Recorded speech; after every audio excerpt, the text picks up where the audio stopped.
Hi there. On weekends, we do reruns so that yours truly can take a couple days off. Look for a fresh new episode on Monday. Meanwhile, please enjoy this episode from this day from a previous year. Thank you so much for your indulgence and loyalty, and have a great weekend. Enjoy!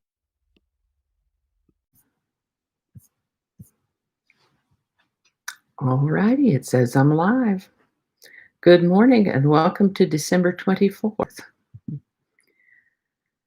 December 24th is the 358th day of the year in the Gregorian calendar, 359th in leap years, with 7 days remaining to the end of the year. Wow.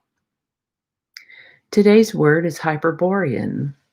Hyperborean can be used as a noun that means an inhabitant of the extreme north. It can also be used as an adjective that means relating to the extreme north. This word comes to us from Greek mythology, where the Hyperboreai were a people who lived in a northern paradise of perpetual sunshine beyond the reaches of the god of the north wind. Today we just think of it having to do with things of the very far north, Arctic Circle like that.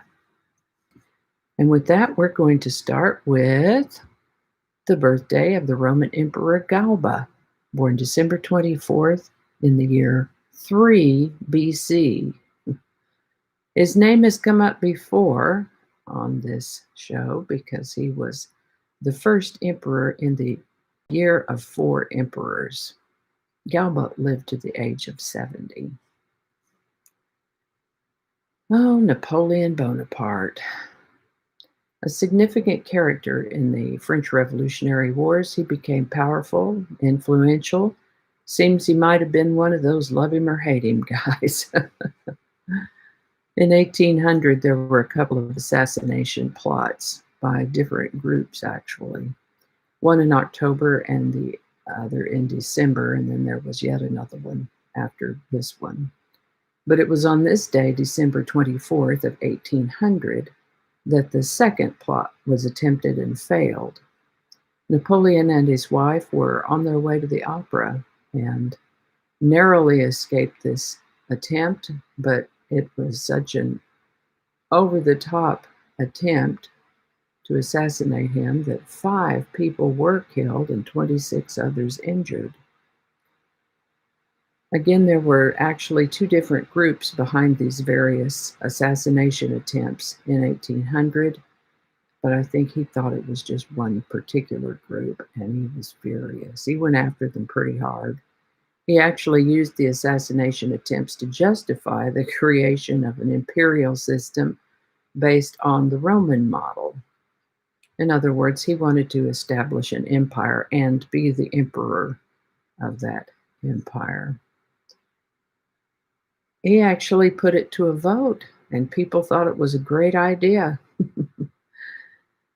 So they overwhelmingly elected him emperor, and not only did those assassination attempts, and that one in particular, not only did it fail, but it actually had the opposite effect. Instead of getting rid of Napoleon, it was a catalyst to put him into even greater power. That power didn't last forever, but that's another story for another day. This is the birthday of Kit Carson, born December 24th, 1809.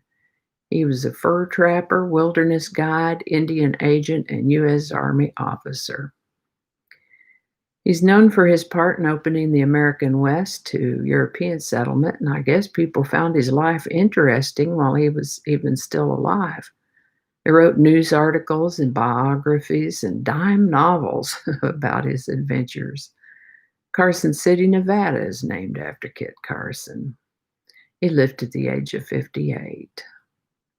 On December 24th, 1914, representatives of the United Kingdom and the United States signed a document called the Treaty of Ghent, which officially ended the War of 1812. This is the birthday of Howard Hughes, born December 24th, 1905. He was an engineer, pilot, film director, philanthropist, formed the Hughes Aircraft Company in 1932. Later in life, he became known for his eccentric behavior and reclusive lifestyle. Howard Hughes lived to the age of 70. The Christmas Truce of World War I began on December 24th, 1914. This was a series of unofficial, widespread ceasefires, just spontaneous ceasefires along the Western Front.